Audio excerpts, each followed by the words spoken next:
UPSC की तरफ से कंडक्ट करवाई जाने वाली ये कंबाइंड मेडिकल सर्विस एग्जामिनेशन 2025 जिसके अंदर लगभग 700 के अराउंड वैकेंसीज है और ये वैकेंसी डिफरेंट कैटेगरी के अंदर डिफरेंट पोस्ट पे है। जो कैटेगरी 1 के अंदर है medical officers grade in general duty medical officer sub cadre of central health services, इसके अंदर 226 वैकेंसीज है। वहीं कैटेगरी 2 के अंदर भी 3 अलग अलग पोस्ट पर डिफरेंट वैकेंसीज यहाँ पर आपको दिखाई दे रही होगी। तो इस पर्टिकुलर वीडियो में मैं आप लोगों को डिटेल में बताने वाला हूँ कैसे इस पर्टिकुलर फॉर्म को फिलअप करनी है। अगर आपने अब तक यूपीएससी की वेबसाइट पर वन टाइम रजिस्ट्रेशन नहीं किया है फिर भी आप लोगों को टेंशन लेने की कोई भी जरूरत नहीं है, क्योंकि मैं स्टेप बाय स्टेप एकदम स्टार्ट से यानी कि रजिस्ट्रेशन प्रोसेस से लेकर फॉर्म के एंड तक सारी चीजें मैं डिटेल में एक एक करके बताऊंगा। अगर आपको फॉर्म के अंदर किसी भी चीजों को समझने में कोई भी प्रॉब्लम हो रही हो तो आप वीडियो के नीचे कमेंट कर सकते हैं। तो चलिए स्टार्ट करते हैं इस पर्टिकुलर वीडियो को। सबसे पहले आपको formdekho.com किसी भी ब्राउजर में सर्च कर लेना है और जैसे ही आप सर्च करेंगे आप formdekho.com की ऑफिशियल वेबसाइट पर आ जाएंगे।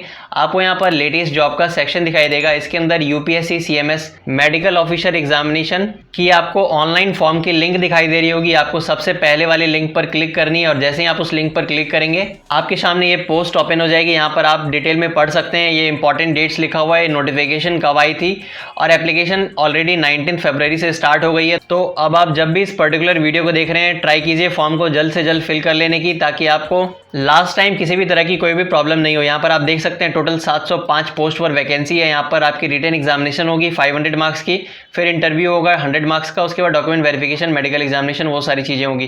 तो चलिए सबसे पहले आपको नीचे स्क्रॉल करके यहाँ आ जाना है। यहाँ पर आपको अप्लाई ऑनलाइन के अंदर रजिस्ट्रेशन और लॉगिन लिंक दिखाई दे रही होगी। अब आपको यहाँ पर रजिस्ट्रेशन पर क्लिक करनी है। इससे पहले मैं आपको एक और इंपॉर्टेंट चीज़ यहीं पर बता देता हूँ। अगर आपको फॉर्म फिलअप करने में किसी भी तरह की कोई भी प्रॉब्लम हो रही हो और अगर आप चाहते हैं कि घर बैठे इस पर्टिकुलर फॉर्म को फिलअप करवा लें तो आपको कुछ भी नहीं करना है। नीचे जो ये व्हाट्सएप नंबर दिखाई दे रही है 6377256662, आपको इस पर व्हाट्सएप करना है या फिर आप डायरेक्ट कॉल भी कर सकते हैं और काफ़ी मिनिमल सी कॉस्ट है जिसे आप पे करके घर बैठे इस फॉर्म को फिलअप करवा सकते हैं। आपसे आपकी सारी डॉक्यूमेंट्स हमारी टीम अपने व्हाट्सएप पर ले लेगी और आपकी फॉर्म फिलअप कंप्लीट हो जाएगी। तो अब आप चलिए देखते हैं कि इस फॉर्म को अप्लाई कैसे करनी है। तो सबसे पहले आपको रजिस्ट्रेशन लिंक पर क्लिक करना है और आप इसे क्लिक करते ही यूपीएससी की इस ऑफिशियल वेबसाइट पर आ जाएंगे। यहाँ पर आपको ईमेल आईडी ओटीपी एंटर करके लॉगिन करने की ऑप्शन दिखाई दे रही होगी। ये ऑप्शन है जो कैंडिडेट ऑलरेडी पहले से रजिस्ट्रेशन कर चुके हैं। तो आपने अब तक रजिस्ट्रेशन नहीं किया है तो इसलिए आपको न्यू रजिस्ट्रेशन का जो ये ऑप्शन दिखाई दे रहा है आपको इसके ऊपर क्लिक करना है और जैसे ही आप इस पर क्लिक करते हैं आपके सामने वन टाइम रजिस्ट्रेशन की एक फॉर्म खुलकर आ जाएगी। तो इस पर्टिकुलर फॉर्म के अंदर आपको सबसे पहले आपका नेम फिल करना है, फिर वेरीफाई नेम के अंदर आपको सिमिलर उसी नेम को फिल कर देना है जो आपने यहाँ पर एज पर क्लास 10th के अकॉर्डिंग जो अपना नाम लिखा था उसे यहाँ पर फिल करना है। फिर आपको have you ever change name, यानी कि अगर आपने पहले कभी अपना नेम को चेंज किया है तो आपको यहाँ पर यस और नो में चूज कर लेना है और अगर आपने चेंज किया था तो वो चेंज नेम यानी कि पहले जो नेम था वो क्या था वो आपको यहाँ पर फिलअप कर देनी है। यहाँ पर आपको जेंडर चूज कर लेनी है, मेल फीमेल या फिर ट्रांसजेंडर। फिर वेरीफाई जेंडर के अंदर सेम उसी जेंडर को चूज कर लेना है। यहाँ पर आपको डेट ऑफ बर्थ फिल करनी है। सिमिलरली फिर से आपको वेरीफाई डेट ऑफ बर्थ में उसी डेट ऑफ बर्थ को फिल कर देना है। फिर आपको फादर नेम के अंदर फादर नेम फिल करनी है, वेरीफाई फादर नेम में फिर से फिल करना है। वैसे ही मदर नेम, फिर आपको यहाँ पर माइनॉरिटी स्टेटस को चूज कर लेना। अगर आप माइनॉरिटी कम्युनिटी के अंदर आते हैं तो आपको यहाँ पर यस को चूज करना है, नहीं तो फिर आप नो को चूज करके आगे प्रोसीड कर सकते हैं। यहाँ पर आपको मोबाइल नंबर फिलअप करनी है। अल्टरनेट मोबाइल नंबर में आपको दूसरी मोबाइल नंबर फिल करनी है। यहाँ पर आपको दोनों सेक्शन में सेम नंबर फिल नहीं करना है, ये ध्यान रखना है आपको। यहाँ पर मोबाइल नंबर आपको फिल करनी है जो आप रेगुलर यूज कर रहे हैं और यहाँ पर आप एक अल्टरनेट मोबाइल नंबर फिल कर सकते हैं अगर आप चाहें तो। देखिए ये स्टार मार्क नहीं है यहाँ पर, यानी कि ये सेक्शन मैंडेटरी नहीं है, आप चाहे तो इसे स्किप कर सकते हैं। यहाँ पर ईमेल आईडी फिल करनी है और यहाँ पर अल्टरनेट ईमेल आईडी फिल करनी है, यानी कि एक दूसरी अगर आप ईमेल आईडी और यूज करते हैं तो आपको वो वाली ईमेल को भी यहाँ पर फिल कर देना है। ये भी सेक्शन मैंडेटरी नहीं है, आप इसे स्किप कर सकते हैं। यहाँ पर आपको क्लास 10th की रोल नंबर को फिल करनी है। फिर आपको यहाँ पर सिक्योरिटी क्वेश्चन को चूज कर लेना है, कोई एक सिक्योरिटी क्वेश्चन और उसकी यहाँ पर आंसर। ये सिक्योरिटी क्वेश्चन जनरली इसीलिए पूछी जाती है, सपोज अगर आप अपनी पासवर्ड को भूल जाते हैं तो उसे फिर से रिट्रीव करने के लिए या फिर रीजनरेट करने के लिए ये जरूरी होती है कि आपसे ये सारी वेरिफिकेशंस करवाई जाए। इसलिए आपको यहाँ पर जो भी आप क्वेश्चन को फिल करेंगे उसकी जो भी आंसर फिल करेंगे वो आपको ध्यान में रखना है या फिर कहीं पर लिख के रख लेना है ताकि आपको बाद में उस तरह की कंडीशन में काम आए। फिर आपको यहाँ पर ये कैप्चा को फिल करके सबमिट कर देना है। तो चलिए मैं क्या करके सारी चीजें फिल करके फिर आपको दिखाता हूँ। सारी डिटेल को फिलअप करने के बाद आपको यहाँ पर सबमिट कर देना है। सबमिट करते हैं आपकी वन टाइम रजिस्ट्रेशन में किसी भी तरह की कोई भी चेंजेस के लिए एक ऑप्शन दिया जाएगा। आप यहाँ से अगर चाहें तो अपडेट या चेंज कर सकते हैं, नहीं तो फाइनली आपको आई एग्री पर क्लिक करना है और उसके बाद यहाँ पर आपको दोनों ओटीपीज को एंटर करनी है। जो ओटीपी आपने मोबाइल नंबर और जो ईमेल आईडी फिल किया था उसके ऊपर भेजी गई है, वो दोनों ओटीपी को यहाँ पर आप फिलअप करेंगे। उसके बाद आपको वेरीफाई ओटीपी पर क्लिक करके ओटीपी को वेरीफाई कर लेना है और उसके बाद ही आपकी वन टाइम रजिस्ट्रेशन कंप्लीट हो जाएगी। तो चलिए मैंने यहाँ पर दोनों ओटीपी को फिलअप कर लिया। अब मैं यहाँ पर वेरीफाई ओटीपी पर क्लिक करूंगा और दोनों ओटीपी सक्सेसफुली यहाँ पर जब वेरीफाई हो जाएगी तो आपको कुछ इस तरह की शो होगी, one time registration submitted successfully, यानी कि आपकी वन टाइम रजिस्ट्रेशन कंप्लीट हो चुकी है। आप चाहें तो नीचे यहाँ पर क्लिक करके इस वन टाइम रजिस्ट्रेशन फॉर्म को प्रिंट कर सकते हैं। तो अब आपको मेन आपकी फॉर्म फिलअप को स्टार्ट करनी है। ये तो आपकी वन टाइम रजिस्ट्रेशन कंप्लीट हो गई। तो आपको यहाँ पर लॉगिन का ऑप्शन दिखाई दे रहा होगा, आप लॉगिन के ऑप्शन पर क्लिक करेंगे और इसके ऊपर क्लिक करते ही जो ऑप्शंस आपको स्टार्ट में आ रहे थे ईमेल आईडी और ओटीपी का, आपको वही ऑप्शन यहाँ पर फिर से मिलेगा। तो आपको यहाँ पर ईमेल आईडी को फिलअप करके ओटीपी फिलअप करके लॉगिन कर लेना है। तो चलिए मैं इससे पहले लॉगिन कर लेता हूँ, फिर आपको दिखाता हूँ कैसे फॉर्म को फिलअप करनी है। तो अब मैंने यहाँ पर लॉगिन कर लिया है। अब आपको यहाँ पर दिखाई दे रही होगी click here to change gender, click here to change minority status, यानी कि आप चाहें तो ये दोनों ऑप्शंस को चेंज कर सकते हैं। बाकी सारी ऑप्शन ऑलरेडी एंटर हो चुकी है, वो अब चेंज नहीं हो सकती है। यहाँ पर आपको न्यू पासवर्ड और कंफर्म पासवर्ड के अंदर एक पासवर्ड क्रिएट करके दोनों में फिलअप कर देनी है ताकि आपकी पासवर्ड जनरेट हो जाए। और पासवर्ड जनरेट करने के लिए आपको ये सारे इंस्ट्रक्शन को फॉलो करना है, यानी कि आपकी लेंथ जो है नॉट लेस देन 8 कैरेक्टर, यानी कि कम से कम 8 कैरेक्टर का होना चाहिए। उसमें एक अपर केस, एक लोअर केस, एक नंबर यानी कि न्यूमेरिकल डिजिट और एक स्पेशल कैरेक्टर होना ही चाहिए। तो चलिए मैंने अपना पासवर्ड यहाँ पर क्रिएट कर लिया है। अब सारी चीज़ें आपको एक बार चेक करके फिर से यहाँ पर सबमिट कर देना है। तो अब आपकी यहाँ पर वन टाइम रजिस्ट्रेशन तो कंप्लीट हो गई है, लेकिन अब आपको यहाँ पर OTR यानी कि वन टाइम रजिस्ट्रेशन के अंदर काफ़ी सारी डिटेल्स को फिलअप करनी है ताकि आपकी प्रोफाइल की कंप्लीशन हो पाए, यानी कि आपकी प्रोफाइल कंप्लीट हो पाए। यही आपकी पार्ट 1 है। तो सबसे पहले आपको यहाँ पर लेफ्ट साइड में पर्सनल इन्फॉर्मेशन दिखाई दे रहा होगा, आपको इसके ऊपर क्लिक करना है।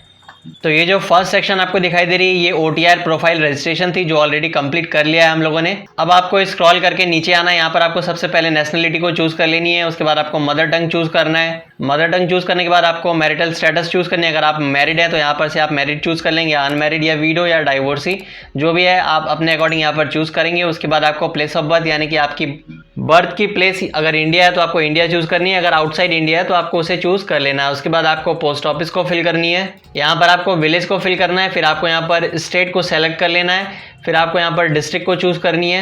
जैसे ही आप स्टेट को यहाँ पर सेलेक्ट कर लेंगे डिस्ट्रिक्ट की नेम की लिस्ट ऑलरेडी यहाँ पर आपके सामने खुलकर आ जाएगी, इसी में से आपको चूज कर लेनी है आपकी डिस्ट्रिक्ट और फाइनली आपको यहाँ पर पिन कोड को फिल कर देना है। फिर आपको यहाँ से सेलेक्ट कम्युनिटी के अंदर आपको कम्युनिटी चूज कर लेनी है। अगर आप SC ST OBC से हैं तो उसे चूज करना है, या फिर जनरल या फिर EWS कैटेगरी से, जिस भी कैटेगरी से आप आते हैं उसकी सर्टिफिकेट आपके पास होनी चाहिए। अगर आप जनरल कैंडिडेट हैं तो उसके लिए जरूरत नहीं है, लेकिन SC ST OBC या फिर EWS कैंडिडेट्स के लिए आपकी पर्टिकुलर कास्ट सर्टिफिकेट आपके पास होनी चाहिए। अब आपको यहाँ पर कम्युनिटी को चूज करके यहाँ पर अगर आप PWD या PWBD कैटेगरी को बिलोंग करते हैं तो आपको यहाँ से चूज कर लेना है यस और नो।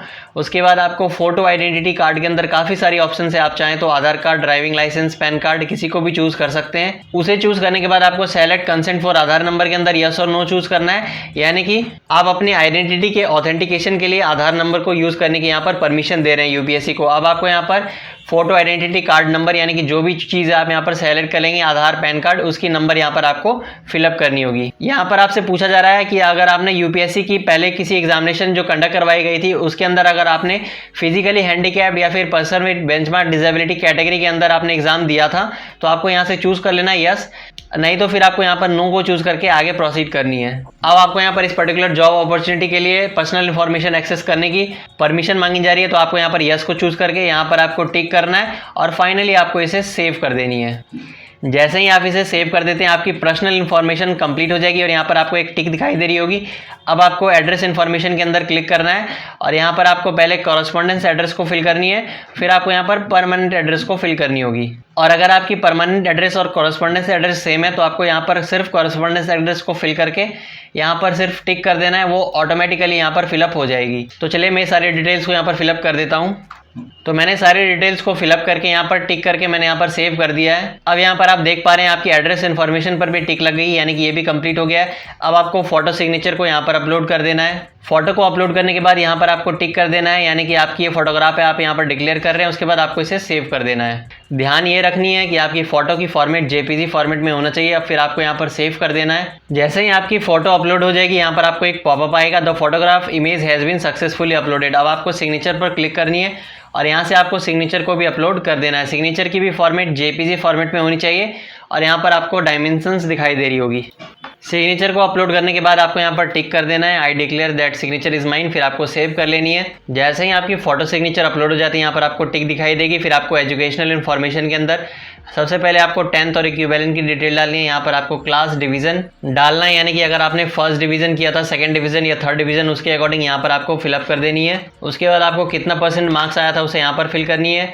अगर आपकी CGPA आई थी तो CGPA को आपको यहाँ पर फिल करना है। सपोज अगर आपको 9.2 CGPA आई है 10 CGPA में, तो आपको यहाँ पर CGPA आउट ऑफ में 10 लिखना है और जो आपको आया है वो यहाँ पर आपको फिलअप कर देनी है। और ये आपको ध्यान रखना है, आइदर आपको CGPA फिल करनी है या फिर आप चाहें तो परसेंटेज ऑफ मार्क्स को फिल कर सकते हैं। दोनों आपको फिल करने की कोई भी ज़रूरत नहीं है। यहाँ पर आपको ईयर ऑफ पासिंग को फिल करना है और यहाँ पर आपको सारे सब्जेक्ट्स को लिख देना है जो भी आपने 10th एग्जामिनेशन में दिया था। उसके बाद आपको यहाँ पर आपके स्कूल की नेम और यहाँ पर आपको स्कूल की यूनिवर्सिटी को लिख के सेव कर देनी है। 10th की डिटेल कंप्लीट होने के बाद आपको यहाँ पर इंटरमीडिएट की डिटेल के अंदर चूज़ कर लेना है। सबसे पहले अगर आपने 12th की एग्जामिनेशन ऑलरेडी दे दिया है तो आपको यहाँ पर कंप्लीटेड पर क्लिक करनी है।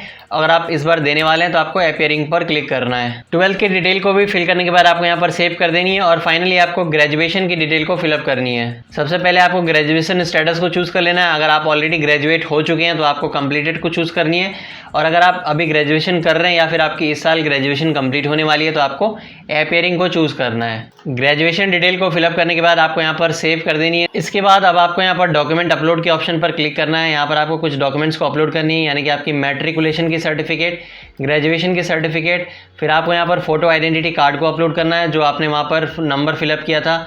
और अगर आपको एज रिलैक्सेशन चाहिए तो उसके अकॉर्डिंग आपको यहाँ पर सपोर्टिंग डॉक्यूमेंट को अपलोड करनी होगी। फिर आपको यहाँ पर 5th नंबर में अगर आप इन सारे स्टेट्स में मैक्सिमम टाइम रहे हैं तो आपको उसके अकॉर्डिंग सपोर्टिंग डॉक्यूमेंट को यहाँ पर अपलोड करनी होगी।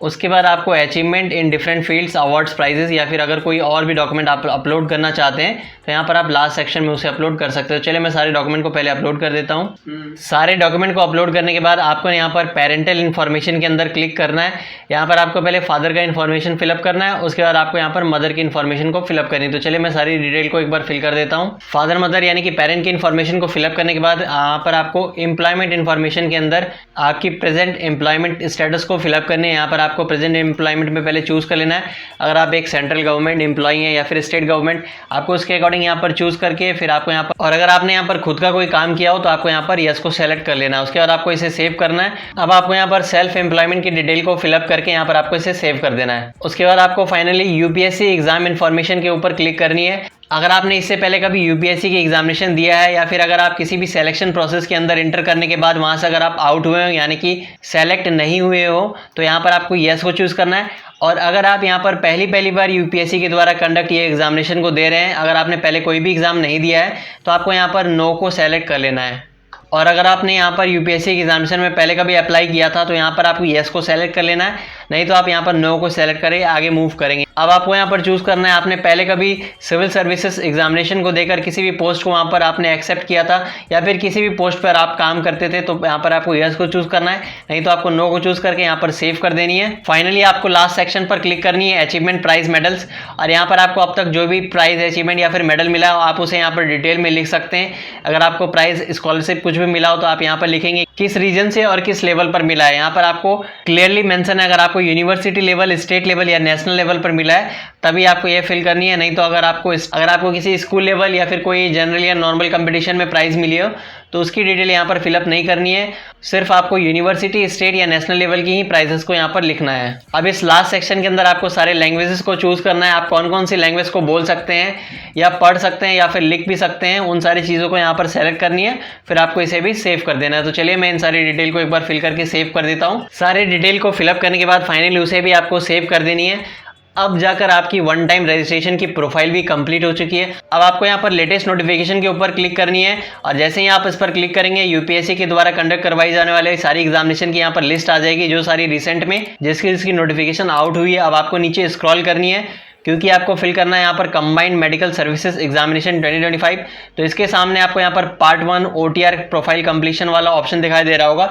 आपको यहाँ पर क्लिक हियर के ऑप्शन पर क्लिक करनी है और जैसे ही आप इस पर क्लिक करेंगे आपके सामने इंस्ट्रक्शन का पेज ओपन होगा। आपको ये सारे इंस्ट्रक्शन को पढ़ लेना है, फिर आपको यहाँ पर यस पर क्लिक करना है और यस पर क्लिक करने के बाद आपको यहाँ पर सारी की सारी ग्रीन टिक दिखाई देगी, यानी कि वो सारी की सारी डिटेल आपकी वन टाइम रजिस्ट्रेशन से फैच कर ली जाएगी। उसके बाद आपको नीचे I hear bye declare that all the details के ऊपर क्लिक करना है और आपको आई एग्री पर क्लिक कर देना है। फिर आप जैसे ही नीचे स्क्रॉल करेंगे आपको दिखाई दे रही होगी आपकी पार्ट 1 यहाँ पर रजिस्ट्रेशन की कंप्लीट हो चुकी है।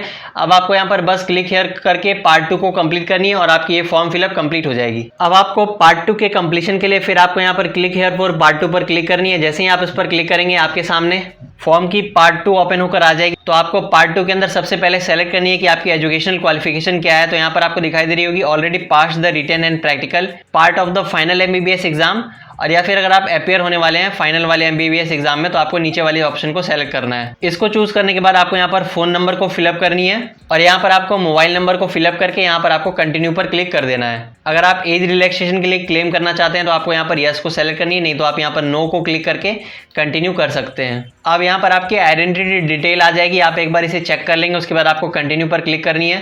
अब आप एक बार सारी डिटेल को चेक कर लेंगे, उसके बाद आपको यहाँ पर ये कैप्चा जो दिखाई दे रही है इसके फिल कर देना है, फिर आई एग्री पर क्लिक कर देना है। अब यहाँ पर आप प्रिंट स्लिप के ऊपर क्लिक करके इसे प्रिंट कर सकते हैं और यहाँ पर आपको click here for DF of CMS part 3 के ऊपर क्लिक करनी है। यहाँ पर आपको कुछ स्पेशल डिटेल को फिल करनी है। यहाँ पर आपको फादर मदर के बारे में चूज करना है कि अगर आपके फादर मदर जिंदा है तो आपको अलाइव के ऊपर चूज करना है, नहीं तो आप यहाँ पर डिसीज के ऊपर क्लिक करेंगे। यहाँ पर आपको बाकी डिटेल को भी फिलअप कर देनी है। अगर आपने अपनी इंटर्नशिप और MBBS की फाइनल एग्जाम को कंप्लीट कर दिया तो आपको उस डिटेल को फिलअप करके यहाँ पर सेव एंड कंटिन्यू पर क्लिक कर देनी है। अब आपको यहाँ पर सारी प्रेफरेंस को फिल करके इसे भी सेव कर देना है। प्रेफरेंस को फिल करने के बाद आपको एक बार प्रीव्यू एप्लीकेशन पर क्लिक करके आपको एप्लीकेशन की प्रीव्यू कर लेनी है। उसके बाद फाइनली आपको यहाँ पर प्रीव्यू एप्लीकेशन की यस के एक्शन को क्लिक करके पार्ट 3 फाइनल सबमिट कर देना है। अब यहाँ पर आपको दिखाई दे रही होगी पार्ट 3 भी कंप्लीट हो चुकी है। अब आपको यहाँ पर पे एग्जामिनेशन फी के ऊपर क्लिक करके आप एग्जामिनेशन फी को पे कर देंगे और आपको फिर यहाँ पर सेंटर की सिलेक्शन कर लेनी है। तो इस तरह से आपकी फाइनली ये फॉर्म फिलअप कंप्लीट हो गई। अब आपको फॉर्म फिलअप करने में किसी भी तरह की कोई भी प्रॉब्लम हो रही हो तो आप इस पर्टिकुलर व्हाट्सएप नंबर पर कांटेक्ट कर सकते हैं।